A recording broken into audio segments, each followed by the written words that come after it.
luluto tayo ng lapu-lapu guys na mayroong black beans.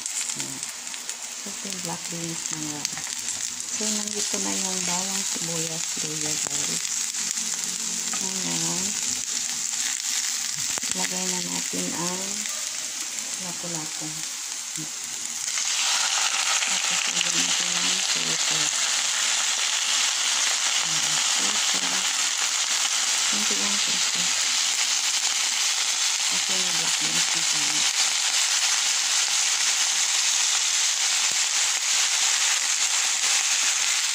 Ito na.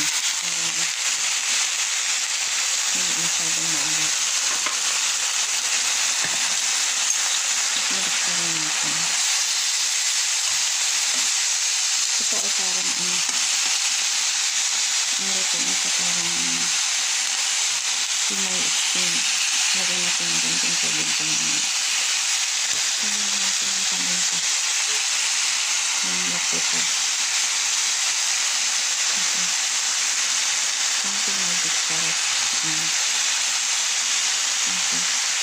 Ito yung black beans. Dinit dito. Dinit dito.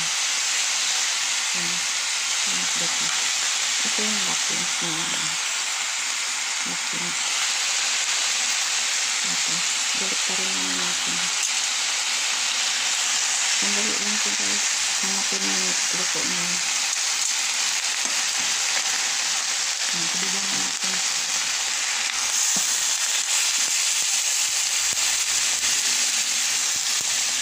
Hindi lang sabi. Ang pagay ko ang masaktan.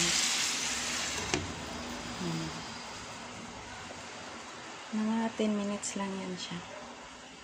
5 minutes per side.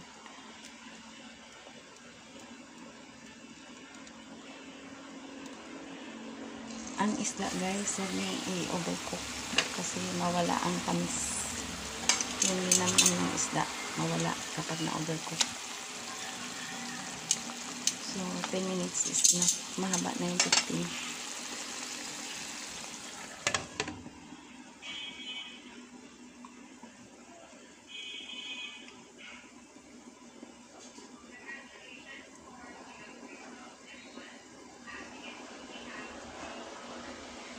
Pwede nitong dagdagan ng capsicum, red capsicum or red bell pepper kung meron kayo para may konting kulay naman.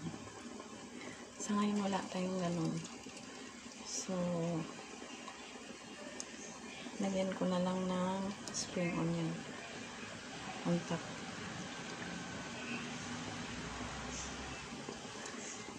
So, hindi ko na kayo patagalin guys kasi siyempre sayang ang oras natin. Time is gold. So, hindi ko na kayo pahintayin. So, ganito na lang for video purposes. Pag-serve yan guys, ito ang ilagay yan, spring onion. Magtira ako para mamaya. Tayo, for sure, maluluto naman yan. So, that's it guys. Thank you so much for watching.